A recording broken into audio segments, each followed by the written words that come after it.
Le test de grossesse tremblait encore entre ses doigts lorsqu'elle entendit la porte de l'appartement s'ouvrir. Le bruit des clés, autrefois synonyme de réconfort, lui donna cette fois l'impression qu'un verdict approchait. Son cœur battait si fort qu'elle devait respirer lentement pour ne pas laisser éclater les larmes qui lui montaient déjà aux yeux. Pendant des semaines, elle avait imaginé cette scène des centaines de fois. Elle s'était convaincue qu'il la prendrait dans ses bras, qu'il sourirait en apprenant qu'il allait devenir père et qu'il parlerait de leur avenir, malgré les difficultés. Ils n'étaient pas riches, mais ils avaient toujours répété que l'amour suffisait lorsqu'on avait le courage de construire ensemble. Elle s'avança timidement vers le salon. Il venait de retirer sa veste, les yeux encore rivés sur l'écran de son téléphone. Son costume impeccable contrastait avec le petit appartement qu'il partageait depuis près de 3 ans. Depuis quelque temps, il travaillait sans relâche dans une entreprise familiale dirigée par des investisseurs influents. Il disait souvent qu'il n'était qu'à quelques mois d'une promotion qui changerait leur vie. Elle l'avait cru. Elle l'avait soutenu. Elle avait accepté les soirées où il rentrait tard, les week-ends annulés et les promesses constamment repoussées. Parce qu'elle croyait que les sacrifices avaient un sens lorsqu'ils étaient faits pour la personne qu'on aimait. Elle esquissa un sourire rempli d'espoir. « J'ai quelque chose d'important à te dire. » Il leva enfin les yeux, sans réellement lui accorder son attention. « Fais vite, je dois repartir. Ma mère organise un dîner avec plusieurs partenaires. Je ne peux pas arriver en retard. » Ces quelques mots suffirent à refroidir toute la chaleur qu'elle avait accumulée dans son cœur durant la journée. Pourtant, elle décida de continuer. Avec des mains tremblantes, elle lui tendit le test de grossesse. Pendant quelques secondes, un silence étrange s'installa dans la pièce.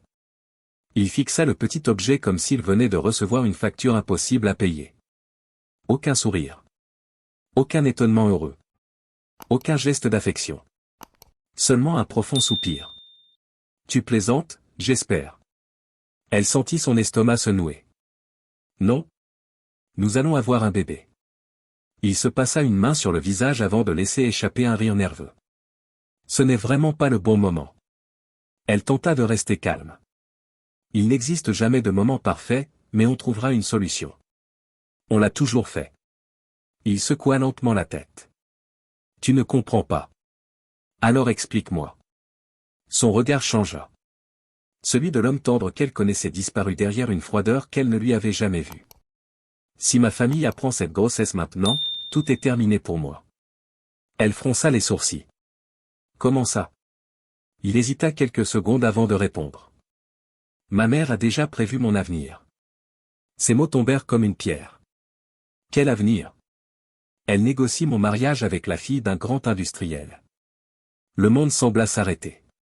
Elle resta immobile, incapable de comprendre ce qu'elle venait d'entendre. Quoi? Il détourna le regard. C'est une alliance stratégique. Les deux familles discutent depuis plusieurs mois. Plusieurs mois? Sa voix se brisa. Pendant tout ce temps, tu savais? Il ne répondit pas. Son silence disait tout. Chaque souvenir heureux venait soudain de perdre sa couleur. Les promesses de mariage. Les projets de maison. Les vacances imaginées. Les conversations jusqu'au milieu de la nuit. Tout cela n'était donc qu'un décor derrière lequel une autre vie se préparait sans elle. Alors j'étais quoi dans cette histoire? Il soupira encore. Je pensais pouvoir convaincre ma mère. Elle éclata enfin. Tu pensais? Tu pensais pendant que je construisais ma vie autour de toi? Avant qu'il puisse répondre, la sonnette retentit. Quelques secondes plus tard, la porte s'ouvrit. Sa mère entra sans attendre qu'on l'invite. Élégante, parfaitement habillée, elle promena un regard critique sur chaque détail de l'appartement avant de s'arrêter sur la jeune femme. Son expression changea immédiatement. « Je vois que tu es encore ici. » La remarque était sèche, presque méprisante. Le jeune homme s'approcha rapidement. « Maman. » Mais elle leva une main pour lui demander de se taire. Son regard se posa sur le test de grossesse encore visible sur la table. Elle comprit immédiatement. Un sourire ironique apparut sur son visage. Je m'en doutais. La jeune femme sentit un frisson parcourir tout son corps. Vous vous en doutiez? Bien sûr. Les femmes sans avenir utilisent toujours le même moyen lorsqu'elles sentent qu'elles vont perdre un homme riche. Chaque mot était une gifle. Ce bébé n'est pas un piège. C'est exactement ce que toutes disent. Le jeune homme restait silencieux.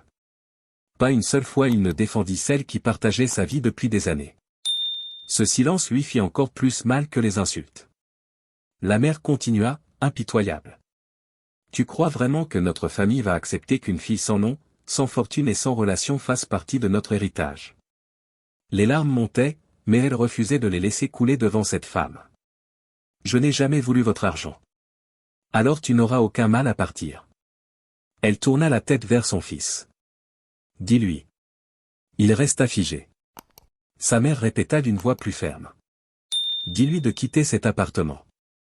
Après plusieurs longues secondes, il murmura enfin. Je crois qu'il vaut mieux que tu partes. Ces quelques mots détruisirent tout ce qu'elle croyait encore pouvoir sauver. Elle le regarda comme si elle découvrait un étranger. Tu me demandes vraiment de partir, avec ton enfant? Il baissa les yeux. Je suis désolé. Elle secoua lentement la tête. Non. Tu n'es pas désolé. Les vrais regrets donnent le courage de protéger ceux qu'on aime. Toi, tu choisis simplement ce qui t'arrange. Elle ramassa son sac sans presque réfléchir. Chaque objet qu'elle y glissait représentait un souvenir devenu inutile. Une photo, un carnet, quelques vêtements. Toute une histoire d'amour tenait désormais dans un simple sac de voyage. Avant de franchir la porte, elle posa une dernière fois la main sur son ventre. Son bébé n'avait encore rien vu du monde. Et pourtant, il venait déjà d'être rejeté par son propre père. Elle tourna une dernière fois le regard vers l'homme qu'elle avait aimé plus que tout. Il ne bougea pas. Il ne la retint pas. Il ne courut pas derrière elle. Il la regarda simplement disparaître sous la pluie, convaincu qu'il venait de sacrifier une histoire d'amour pour sauver son avenir. Ce qu'il ignorait encore, c'est que cette porte qui se refermait derrière elle ne marquait pas seulement une séparation. Elle annonçait le début d'une revanche qui, 10 ans plus tard, ferait tomber l'un des plus puissants empires financiers du pays, et le forcerait à supplier la femme qu'il avait abandonnée lorsqu'elle avait le plus besoin de lui. La pluie tombait sans interruption lorsqu'elle franchit les portes de la gare routière. Ses vêtements étaient trempés, ses mains glacées et son esprit complètement vidé. Elle ne savait pas où aller. Elle ne savait pas ce qu'elle allait manger le lendemain, ni même où elle dormirait. Une seule certitude demeurait au fond d'elle, quoi qu'il arrive, elle protégerait cet enfant que son père avait rejeté avant même sa naissance. Elle s'assit sur un banc métallique, posa son sac à ses côtés et serra instinctivement son ventre entre ses bras. Quelques heures plus tôt, elle imaginait une famille. Désormais, elle devait apprendre à survivre seule. Les passants défilaient devant elle sans remarquer cette jeune femme dont le monde venait de s'effondrer. Certains riaient, d'autres couraient pour échapper à la pluie. Personne ne pouvait deviner qu'à quelques mètres d'eux, une vie entière venait d'être brisée. Son téléphone vibra plusieurs fois. Le premier message venait de lui. Pardonne-moi. Tu comprendras un jour que je n'avais pas le choix. Elle fixa l'écran pendant plusieurs secondes avant de l'éteindre sans répondre. Quelques instants plus tard, un autre message apparut. Cette fois, c'était sa mère. Tu as élevé un homme qui n'a fait que protéger son avenir. N'essaie plus jamais de le contacter. Si tu tiens réellement à cet enfant, disparais de sa vie. Elle sentit ses doigts trembler. Ce n'était plus seulement une rupture. On voulait effacer jusqu'à son existence. Elle retira la carte SIM de son téléphone, la regarda quelques secondes, puis la brisa en deux avant de la jeter dans une poubelle. À cet instant précis, elle prit une décision silencieuse, elle cesserait d'attendre des excuses qui ne viendraient jamais. Si elle devait recommencer sa vie, ce serait sans regarder derrière elle. Le lendemain matin, elle monta dans le premier autocar quittant la ville. Elle n'avait choisi aucune destination particulière. Elle voulait simplement mettre le plus de distance possible entre son passé et elle. Pendant tout le trajet, elle observait les paysages défiler derrière la vitre. Chaque kilomètre semblait emporter avec lui une partie de sa douleur, sans jamais réussir à l'effacer complètement. Lorsqu'elle arriva dans une ville où personne ne connaissait son nom, elle loua une minuscule chambre sous les toits d'un vieil immeuble.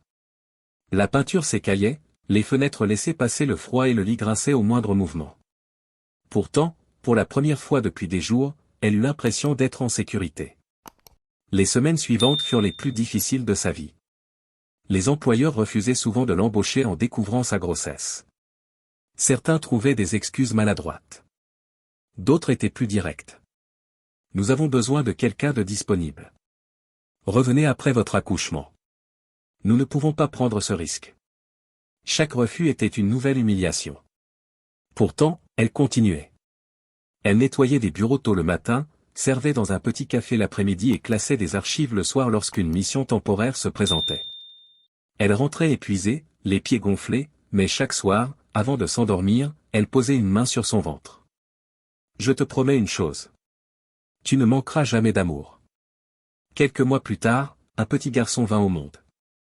Lorsqu'elle le prit dans ses bras pour la première fois, toutes les blessures qu'elle portait semblèrent perdre une partie de leur poids.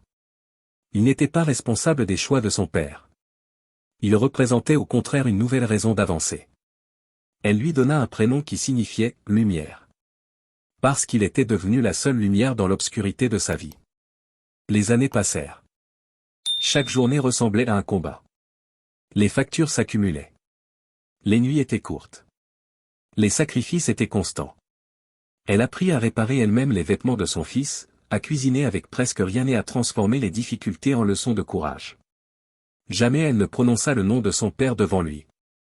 Lorsqu'il demandait pourquoi les autres enfants venaient à l'école avec leur papa, elle répondait toujours avec douceur.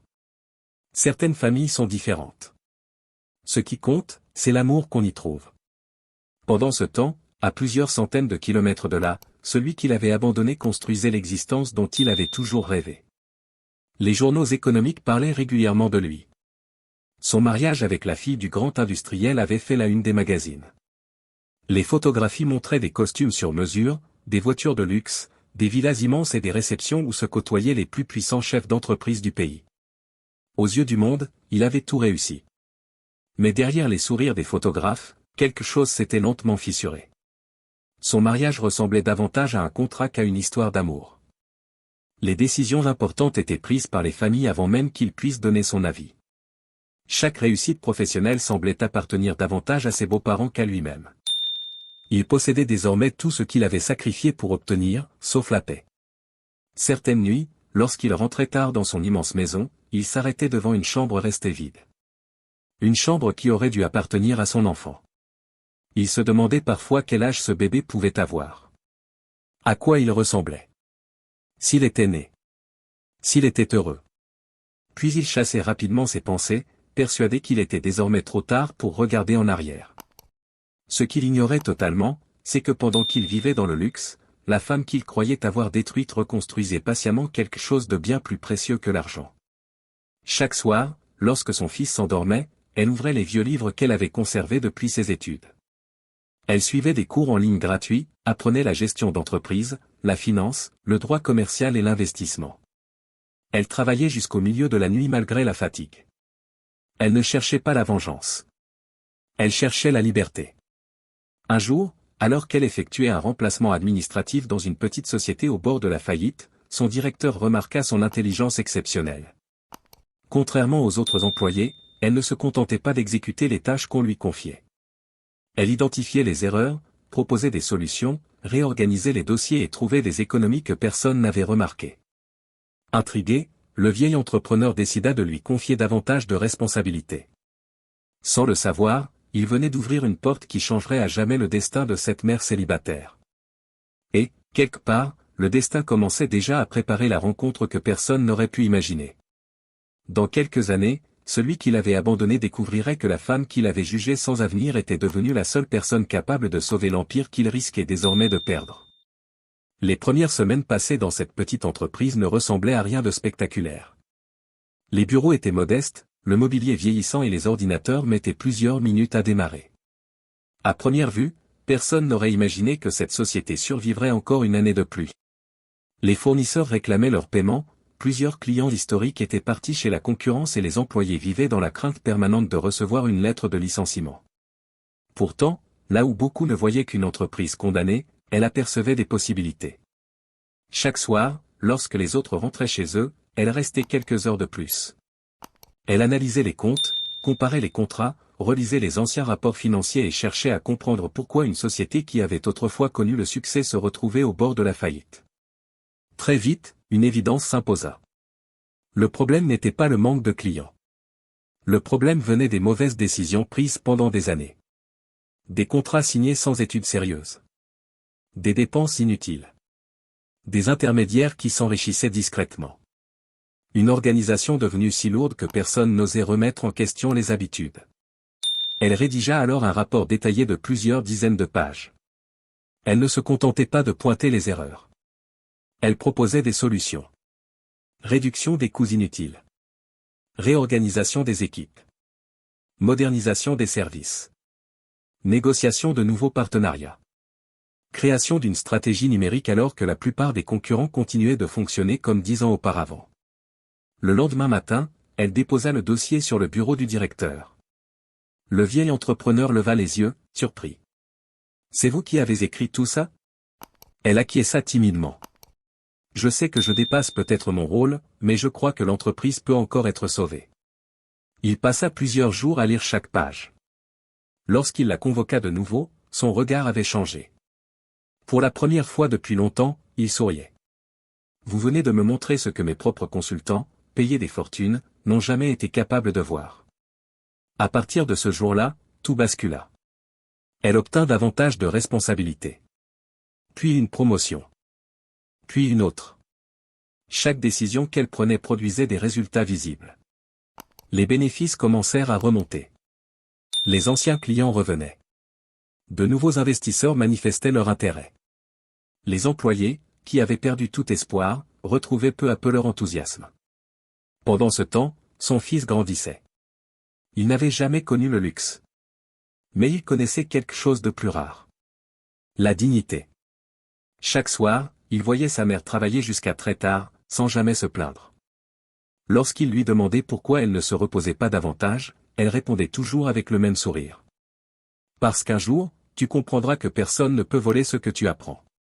L'argent peut disparaître. Les maisons peuvent brûler. Les entreprises peuvent fermer. Mais les connaissances restent.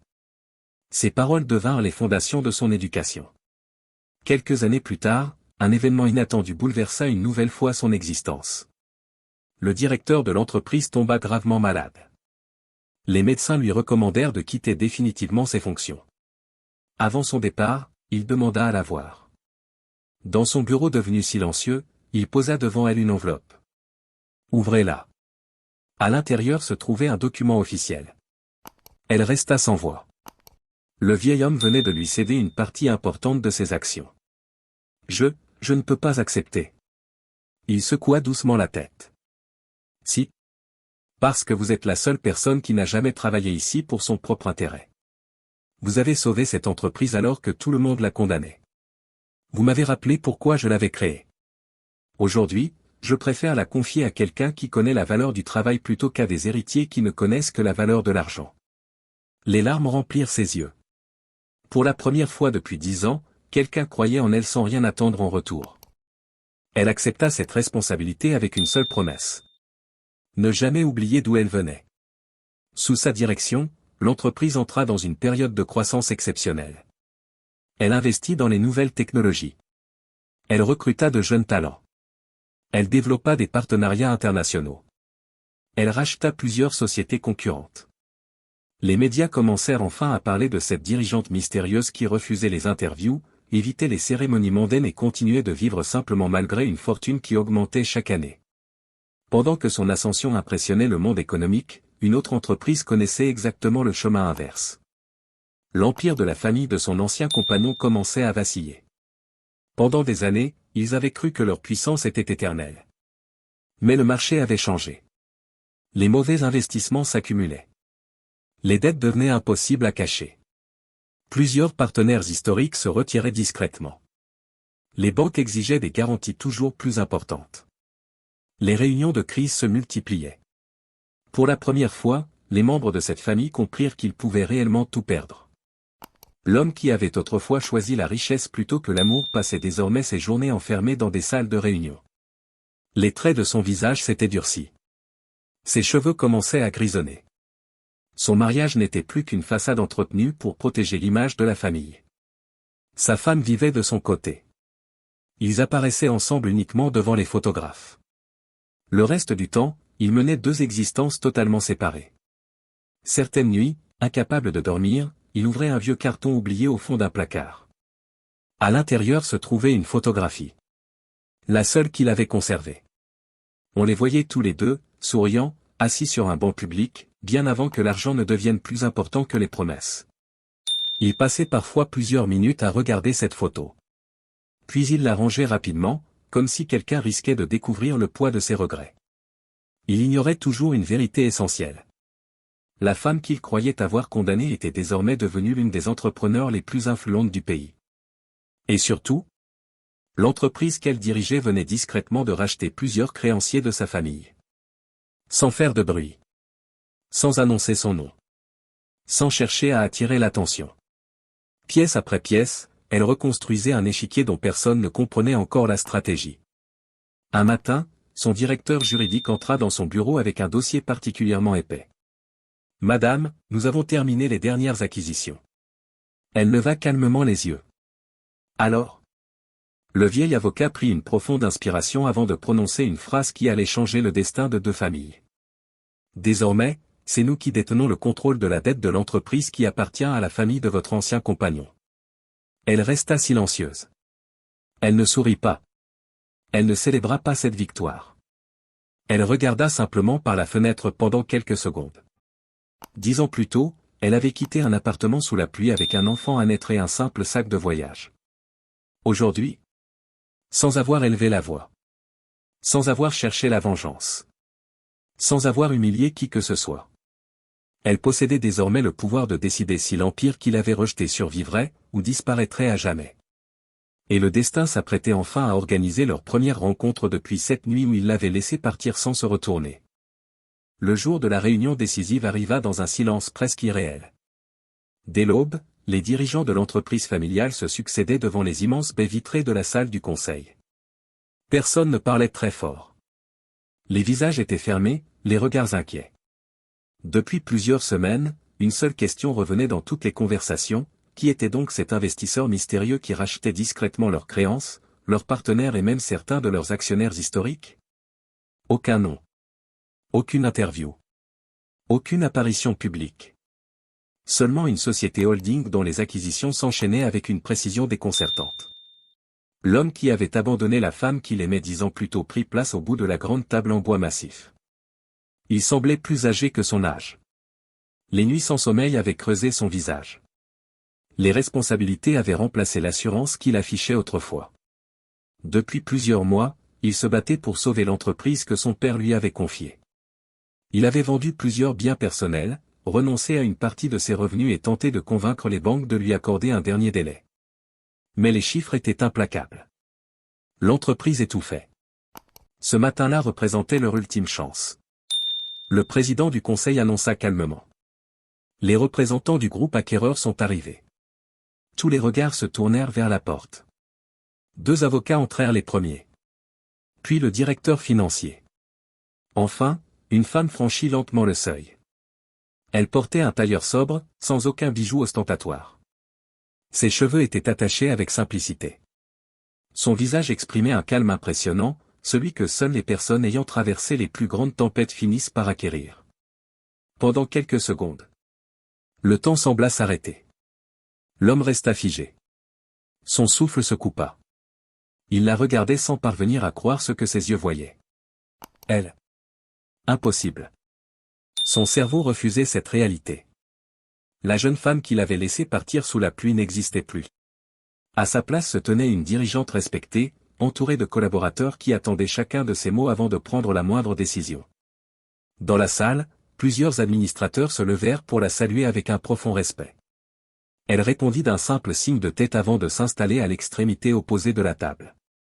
Elle ne le regarda même pas. Cette indifférence lui fit plus mal que toutes les insultes qu'elle aurait pu prononcer. Le président prit la parole. « Madame, nous vous remercions d'avoir accepté cette rencontre. » Elle ouvrit calmement son dossier. Sa voix était posée. Maîtrisée. Professionnelle. Nous sommes ici pour examiner les possibilités de restructuration de votre groupe. Aucun tremblement. Aucune émotion apparente. Comme si cette réunion concernait de parfaits inconnus. L'ancien milliardaire, lui, ne parvenait plus à suivre les chiffres présentés sur l'écran. Une seule pensée occupait son esprit. Comment avait-elle réussi? Comment cette femme qu'on avait méprisée, humiliée et rejetée, avait-elle pu bâtir un empire si puissant que sa propre famille dépendait désormais de sa décision? Les discussions techniques durèrent près d'une heure. Ses équipes exposèrent les pertes, les risques, les solutions, les conditions. Chaque intervention démontrait une préparation irréprochable. Enfin, elle referma son dossier. Le silence retomba. Puis elle prononça la phrase que personne n'attendait. Votre entreprise peut être sauvée. Tous les administrateurs relevèrent immédiatement la tête. L'espoir revenait. Mais elle poursuivit aussitôt. À une seule condition. Le président demanda. Laquelle? Elle posa devant eux un contrat. Le contrôle majoritaire sera transféré à notre groupe. Quelques murmures parcoururent la salle. C'était une proposition dure, mais réaliste. Sans cet accord, l'entreprise disparaîtrait dans quelques mois. Le président se tourna vers l'ancien milliardaire. Qu'en pensez-vous? Il ne répondit pas immédiatement. Son regard était toujours fixé sur elle. Finalement, il parla d'une voix presque inaudible. Est-ce qu'on peut discuter seul quelques minutes? Toute la salle comprit immédiatement qu'ils se connaissaient. Après quelques instants d'hésitation, les autres quittèrent la pièce. La porte se referma doucement. Le silence devint presque pesant. Il resta debout quelques secondes avant de murmurer. Je t'ai cherché. Elle leva enfin les yeux vers lui. Pour la première fois depuis 10 ans. Vraiment? Il baissa la tête. Oui. Quand? Il hésita. Après. Elle l'interrompit avec calme. Après ton mariage? Il ne trouva rien à répondre. Elle poursuivit sans élever la voix. Après avoir choisi la fortune? Toujours aucun mot. Après avoir laissé ta mère m'humilier pendant que tu regardais le sol?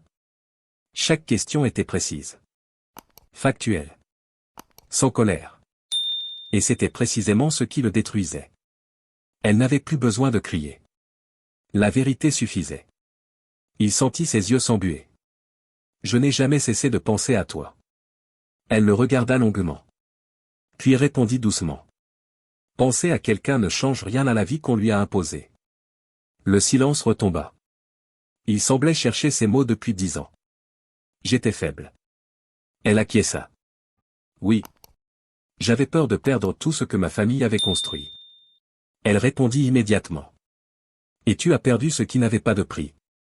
Ces quelques mots le frappèrent plus durement que n'importe quel reproche. Il comprenait enfin. Pendant toutes ces années, il avait cru protéger son avenir. En réalité, il avait sacrifié son bonheur. Il prit une profonde inspiration. Est-ce que notre enfant? Elle resta immobile. Son regard changea légèrement. Pour la première fois, une émotion traversa son visage. Elle sortit lentement son téléphone. Quelques gestes suffirent. Elle posa l'écran devant lui. Une photographie apparaissait. Un adolescent d'une dizaine d'années, souriant, les yeux brillants, tenant un trophée scientifique entre ses mains. Le garçon lui ressemblait d'une manière bouleversante. Les mêmes yeux. Le même sourire. La même façon d'incliner légèrement la tête. Il sentit ses jambes trembler. C'est? Elle répondit simplement. Ton fils. Il porta instinctivement une main à sa bouche. Toutes les années perdues lui revinrent en un seul instant. Les premiers pas qu'il n'avait jamais vus. Les anniversaires. Les premiers mots. Les premiers jours d'école. Les maladies. Les victoires. Les peurs. Tous ces souvenirs existaient. Mais sans lui. Les larmes commencèrent enfin à couler. Il murmura d'une voix brisée. Est-ce qu'il sait que j'existe? Elle répondit avec une honnêteté désarmante. Oui. Il releva brusquement la tête.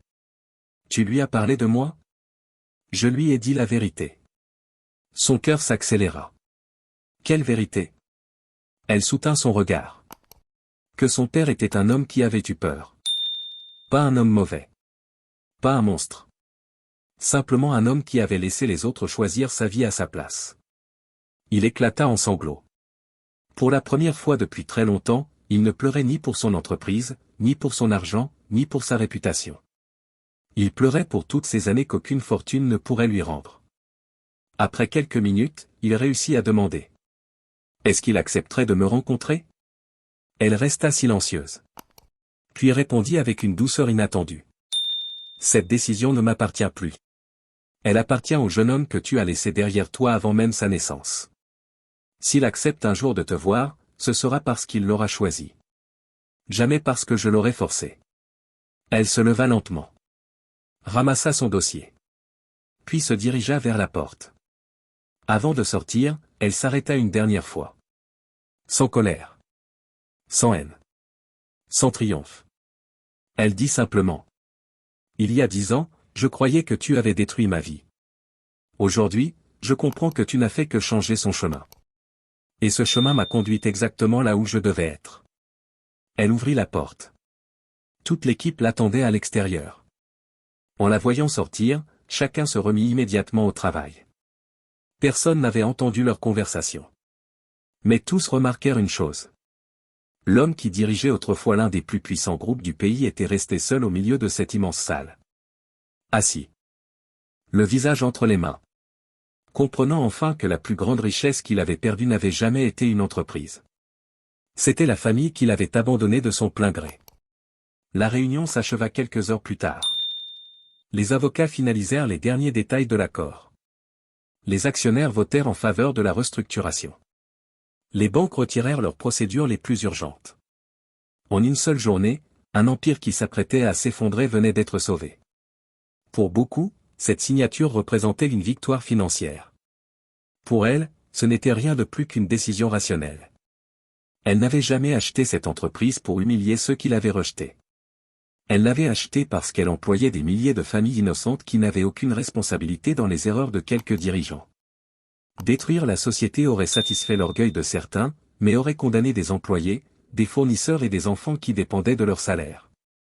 Elle avait connu la peur de ne pas savoir comment payer son prochain repas. Elle refusait de faire vivre cette même angoisse à d'autres. Lorsque les journalistes lui demandèrent pourquoi elle n'avait pas profité de sa position pour prendre une revanche éclatante, elle répondit simplement. Une victoire qui oblige des innocents à payer pour les fautes des autres n'est pas une victoire. C'est seulement une nouvelle injustice. Ces paroles firent rapidement le tour du pays.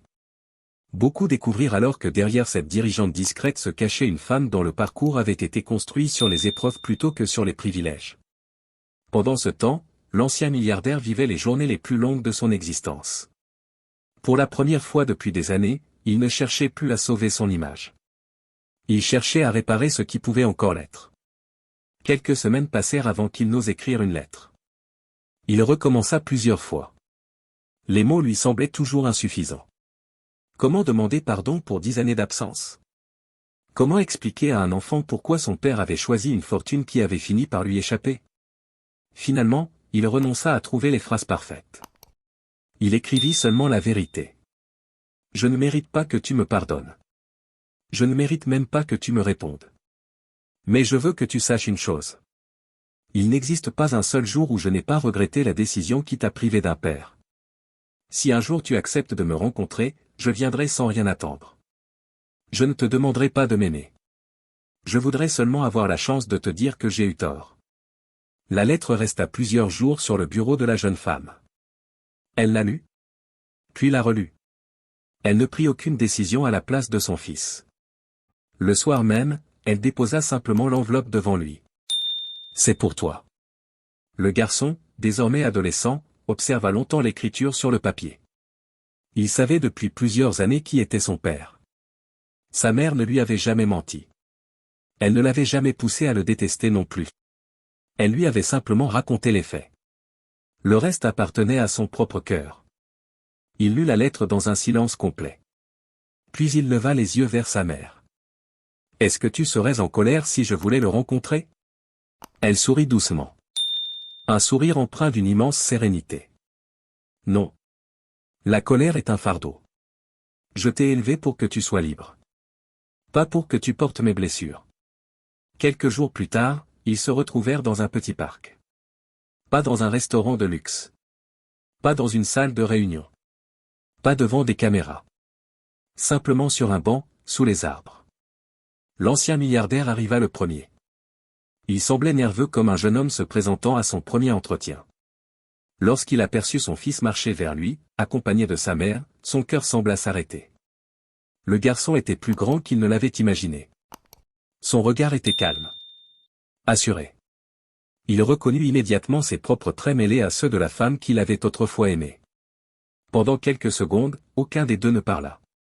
Puis l'adolescent tendit simplement la main. « Bonjour. » Ces 7 lettres firent monter les larmes aux yeux de son père. Il serra cette main avec une émotion qu'il ne parvenait plus à contenir. Ils parlèrent longtemps. Le jeune homme posa des questions. Beaucoup de questions. Pourquoi était-il parti? Pourquoi n'avait-il jamais essayé de revenir plus tôt? Pourquoi avait-il laissé les autres décider à sa place? L'homme répondit à chacune d'elles sans chercher d'excuses. Pour la première fois de sa vie, il assuma entièrement ses erreurs. À la fin de leur conversation, il demanda timidement. « Est-ce que tu crois qu'un jour, je pourrai être une petite partie de ta vie ?» Le garçon réfléchit quelques instants avant de répondre. « Je ne peux pas te rendre les années perdues. Personne ne le peut. Mais si tu veux vraiment apprendre à me connaître, il faudra commencer aujourd'hui. Pas demain. Pas quand ce sera plus facile. Aujourd'hui. » L'homme acquiesça en silence. Il comprenait que le pardon n'était pas un instant. C'était un chemin. Et qu'il devrait le parcourir un pas après l'autre. Les mois suivants confirmèrent cette promesse. Il ne chercha jamais à acheter l'affection de son fils avec des cadeaux coûteux. Il assista à ses compétitions scolaires. Il l'encouragea pendant ses examens. Il apprit à écouter davantage qu'à parler. Peu à peu, une relation fragile commença à naître. Elle ne ressemblait pas à celle qu'ils auraient pu avoir. Mais elle était sincère. Un soir, alors que la famille assistait à une cérémonie récompensant les entreprises les plus responsables du pays, la dirigeante fut invitée à prononcer un discours. Devant des centaines d'entrepreneurs, elle prit quelques secondes avant de commencer.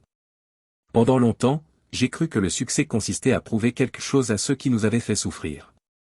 Puis j'ai compris que le véritable succès était de ne plus avoir besoin de leur approbation.